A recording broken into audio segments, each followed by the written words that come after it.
Mr. Speaker, this is an historic week in the United States as we dedicate and open the African American Museum. It starts with the story of African Americans being brought to this country as slaves from Africa. Not citizens, but property, and considered such until they were freed, some through the Emancipation Proclamation in 1863, others through amendment to the Constitution. And even after that, they weren't really considered full citizens, as there was Jim Crow segregation, and that continued for over 100 years. Today, we see African Americans are still threatened. I woke up Tuesday morning to the shocking video of Mr. Crutcher being shot while his hands were up and on a car following apparent instructions from police, and was shot to death. It's one of the most shocking videos I've seen. There is no way to defend what happened. At best, it was gross negligence.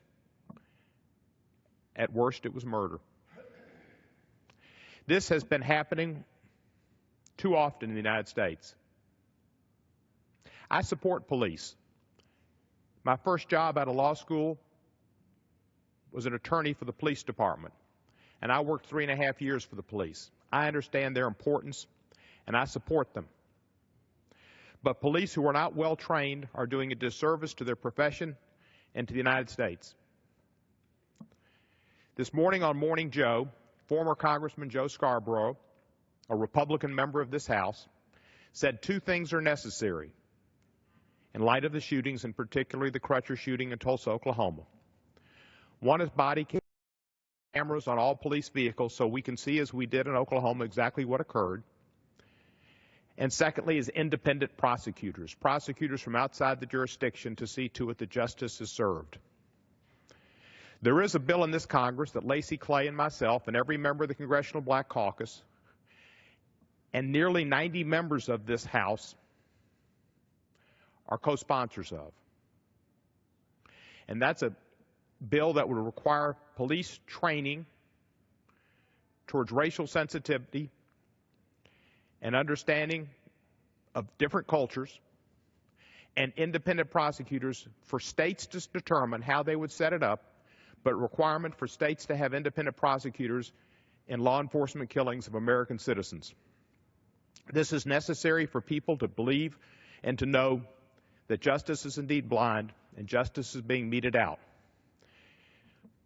There is no way to look at Tulsa but to see there was either inadequate training or there was racial profiling and insensitivity that ended in the death of Mr. Crutcher.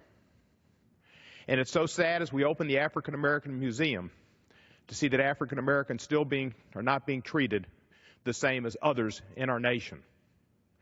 It's not a mere coincidence that every shooting by a police person videoed has an African American victim. And nobody can say that Mr. Crutcher was resisting arrest or possibly had a gun or brandished a pistol. None of those things occurred. He was following instructions. I asked my Republican colleagues, none of whom are sponsors of my bill, to consider coming onto the bill. The bill's important for justice in America. It's important for people to know there's justice. And in this week, as we look to the African American Museum opening, recognition of rights that people have and the understanding they're human beings and part of America who built America, literally built America as slaves and built this building, that we need to go forward and see to it that justice is colorblind and justice is meted out. I yield back the balance of my time.